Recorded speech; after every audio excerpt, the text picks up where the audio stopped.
DD Tamil நேயர்களுக்கு என் இனிய வணக்கம்.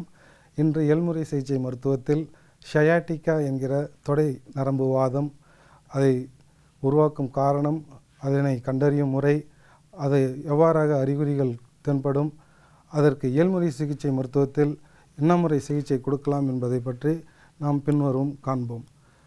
முதலாவதாக ஷயாட்டிகா என்ற நரம்பு முதுகு தண்டு எலும்பிலிருந்து அதனுடைய வேர் ஆரம்பித்து பிட்டம் என்று சொல்லக்கூடிய பின்பகுதி, தொடை, கண்டசதை, கணுக்கால், பாதம் வரை அதனுடைய நீட்டிப்பு இருக்கும்.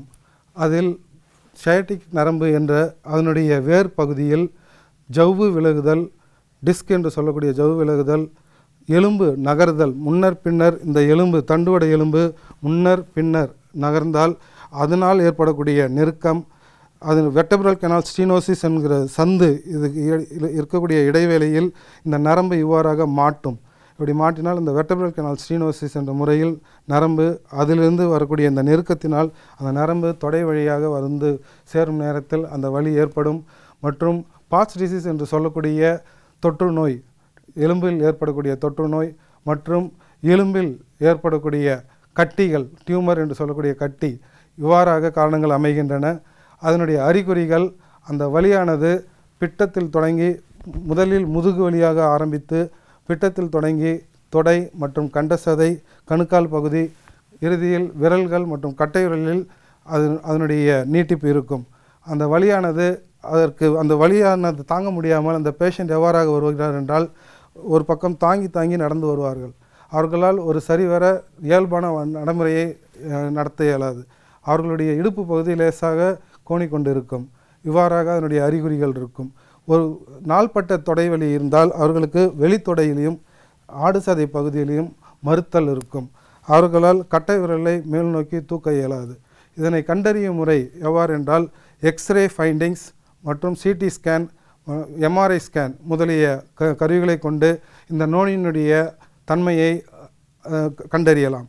இதற்கு இயல்முறை சிகிச்சை மருத்துவத்தில் என்னென்ன முறையில் அவர் சிகிச்சை அளிக்கலாம் என்றால், முதல் கட்ட இயல்முறை சிகிச்சை மருத்துவத்தில் முதல் நிலையாக ஐபிடி என்று சொல்லக்கூடிய இன்டர்மிட்டன்ட் பெல்விக் ட்ராக்ஷன் முறையிலும் ஐஎஃப்டி என்ற மின்காந்த சிகிச்சை முறையிலும் அவர்களுக்கு சிகிச்சை அளிக்கலாம். அவர்களுக்கு ட்ராக்ஷன் முறையில் கொடுக்கும்போது அவர்களுடைய எலும்பு இப்படி அழுத்தி கொண்டிருந்தால் ட்ராக்ஷன் முறையில் இந்த எலும்பானது இவ்வாறு விரிவடைந்து இந்த அழுத்தி கொண்டிருக்கும் ஜவ்வானது விலகி நகர்ந்து நரம்பை அழுத்தத்தை குறைக்கும். இந்த முறையில் ட்ராக்ஷன் முறை செயல்படும். அடுத்த நிகழ்வாக அவர்களுக்கு கம்ப்ளீட் பெட் ரெஸ்ட் அவர்கள் கொடுத்து மூட்டின் கீழ் அவர்களுக்கு தலகணை வைத்து படுக்க உறங்கி சொன்னால் அவர்களுக்கு வலி குறையும். அவர்களுக்கு மூன்றாவது முற்றிய நிலையில் அவர்களுக்கு என்ன மாதிரி ட்ரீட்மெண்ட் கொடுக்கலாம் என்றால், கண்டினியூஸ் பெல்விக் ட்ராக்ஷன் என்று சொல்லக்கூடிய வீட்டிலேயே இடுப்பில் கட்டிக்கொண்டு பெல்ட்டை கட்டிக்கொண்டு வீட்டிலேயே ஒரு வெயிட்டை கட்டி 10 முதல் 15 கிலோ வெயிட்டை கட்டி அவர்களுக்கு கண்டினியூஸ் பெல்விக் ட்ராக்ஷன் முறையில் அவர்களுக்கு சிகிச்சை அளிக்கலாம். இந்த முறை நாட்பட்ட வலியாக இருந்தால் இந்த முறை முற்றிலும் அந்த நரம்பை அழுத்துவதை நிறுத்திவிட்டு அவர்களுக்கு இந்த சிம்டம் கூறுகும். இந்த முடிந்த பிறகு, இந்த வலி முற்றிலும் அகன்ற பிறகு அவர்களுக்கு ஸ்பைனல் கேர் என்று சொல்லக்கூடிய ஸ்பைனல் எக்ஸ்டென்ஷன் எக்ஸசைஸ் அவர்களுக்கு அறிவுறுத்துவோம். அது குப்புறப்படுத்தி கொண்டு புஜங்காசன முறையிலும் சக்கராசன முறையிலும் இடுப்பை உயர்த்துதல் முறையிலும் அந்த பயிற்சி அமையும். அந்த பயிற்சியை எதிர்வரும் நிகழ்ச்சியில் உங்களுக்கு விரிவாக விளக்குகிறேன். நன்றி, வணக்கம்.